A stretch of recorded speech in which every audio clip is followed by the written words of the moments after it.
Headquarters of common sense. Talk Radio. Today was the second anniversary of the first time that we, the British people, were invited to come out onto our doorsteps and hang out of our windows and either applaud or bang pots and pans to thank frontline healthcare workers and the NHS as a whole for everything it was doing to keep us safe in the early days of COVID. It's 2 years to the day now since that first clap for carers happened. And gosh, has it been a long 2 years. I don't know about you, but I feel at least a decade older as a result of them. But in those 2 years, something very interesting has happened, because at that point, we had almost complete unity as a country about the NHS. We knew very little about the coronavirus. We saw, all of us, those terrifying bits of footage from Lombardy in Italy, and of course whole towns and cities in China being locked in their houses, forcibly in some cases. And so perhaps it was inevitable and unsurprising, but we rallied, we really did rally, didn't we, around our National Health Service. We accepted the advice of the medical professionals, we went along with it, we stayed in our houses for months, as it turned out, on end. And I think at that point, it's hard to think of a time that the British people have been more unified around our National Health Service. We were told repeatedly, we have to protect the NHS, where perhaps before we'd been told that the NHS existed to protect us. But nevertheless, something very interesting has happened. 2 years on from that first clap for carers, when everybody from Prince William, the Duke and Duchess of Cambridge and their family, to people in towns and cities across the country, from that moment where we're all clapping from them, we've got to this. A survey out this week says that public satisfaction with the NHS is now at the lowest levels it's been at any time since 1997. It's an astonishing survey. Even the people who came up with the survey say that they have never come across anything so stark, such a stark turnaround. Just 36% of voters surveyed said that they were content with the way that the NHS is being run and is performing. And it seems to me that that 2-year turnaround is both very striking and a way, of course, completely unsurprising.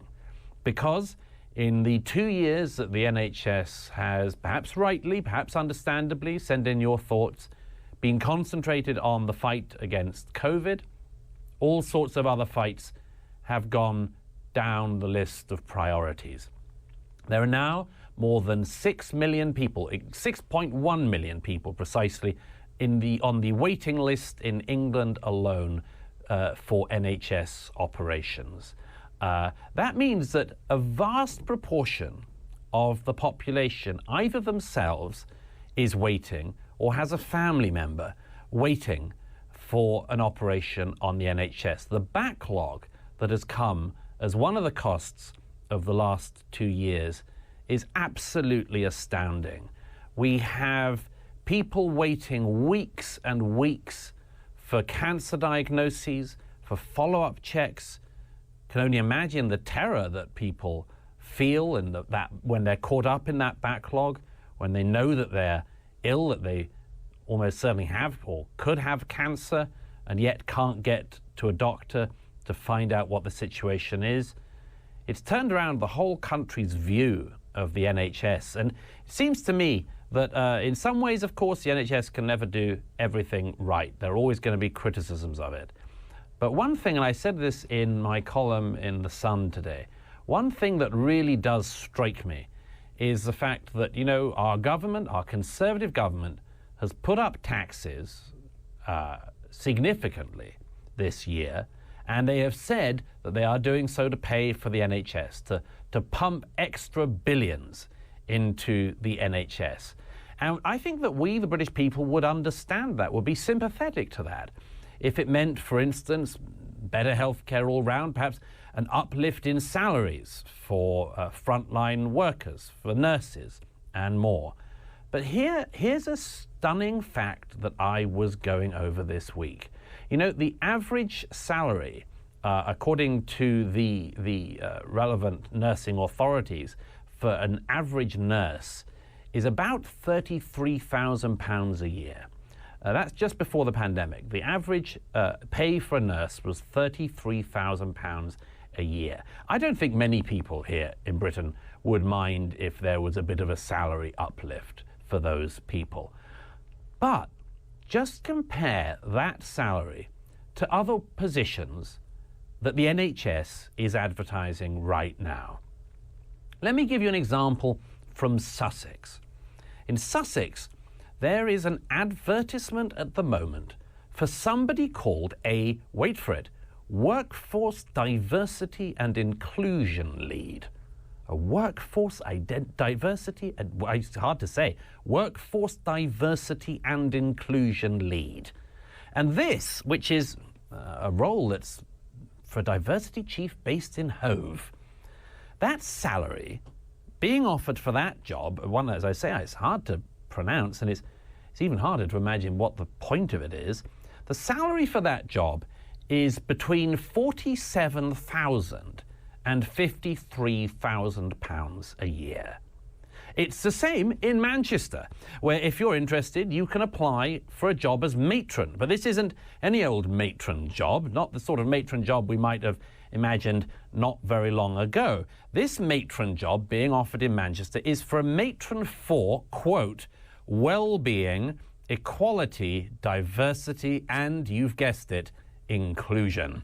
So a matron for well-being, equality, diversity and inclusion can get between £47,000 and £53,000 a year as well. But that turns out not to be where the big bucks are in the NHS. No, the big bucks are if you want to get into the gender industry. Now, the NHS is also offering a salary for somebody who is, quote, a consultant in gender healthcare. And if you are lucky enough to become a consultant in gender healthcare at the NHS, you can get a salary of up to £114,000 a year. That salary of £114,000 a year would cover quite a few nurses, actually, who are all having to get by on their £33,000 a year, minus, of course, after this week, their car parking fees. So you could pay for quite a number of nurses with that £114,000 gender healthcare consultant. But this brings me to the point I wanted to make on this, is that surely there is something wrong in our NHS when we're told that it needs all this money, and perhaps it does, but we're told that it needs all this money, and all the time they're advertising for more and more wasteful roles in things that seem to be non-jobs. Let me know what you think of that.